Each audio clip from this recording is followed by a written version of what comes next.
So tell me, how was your trip to the Trans-Allegheny Lunatic Asylum? Well, first thoughts, that place is massive because we only went in one building, which is the main building. But I didn't realize until I got there just exactly how big. I want to say it's 242,000 square feet. It's huge. But even if you're not into the paranormal, like just for a historical reference, I mean, that place is just, there's so much history there with everything that has happened there, and just from it being so old, if you're a history buff, it's a cool place to go.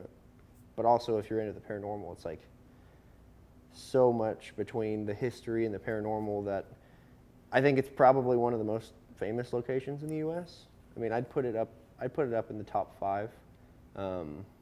So I definitely want to go back because one night in that place just isn't enough. Yeah. So tell me more about how your night went. Any cool stories, anything? So we had a few weird things happen. On one of my devices that just kind of spits out words, the words cut stream came in, like as I was streaming, which was really weird. And then we did this little segment where a lot of us tried on the straitjacket and just sat in rooms. So the room I chose to sit in only opened from the outside, and the locking mechanism was on the outside. So obviously they were locking somebody in the room.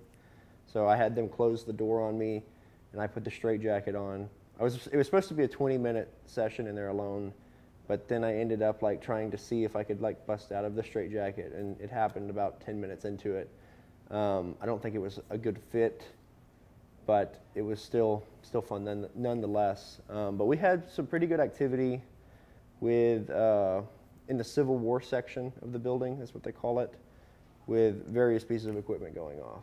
So the beginning of the night was really active, and then obviously it kind of died out towards the end. Kind of the same when we went to College Hill. Right, yeah. So what area would you recommend people check out if they... I know it sounds weird, but the energy of Trans-Allegheny is just odd.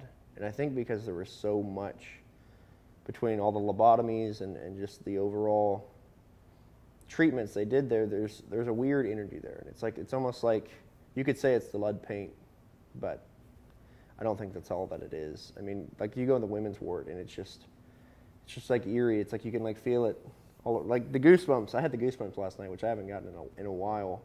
The women's ward was really cool. And then the seclusion cells. So there's a part of the seclusion cells where the guy had the bedpost put through his head. The seclusion cells were pretty creepy. Mm-hmm. But I mean, just walking around in the place alone at night will probably do in most people. Yeah. So how would you compare that to the hospital that we went to on Thursday? Just the massive scale.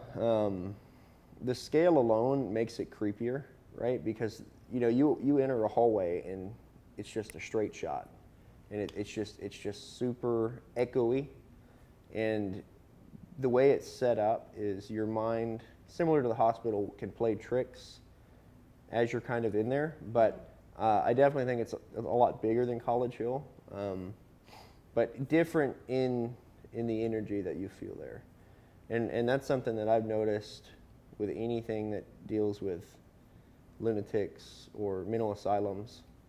It just feels different.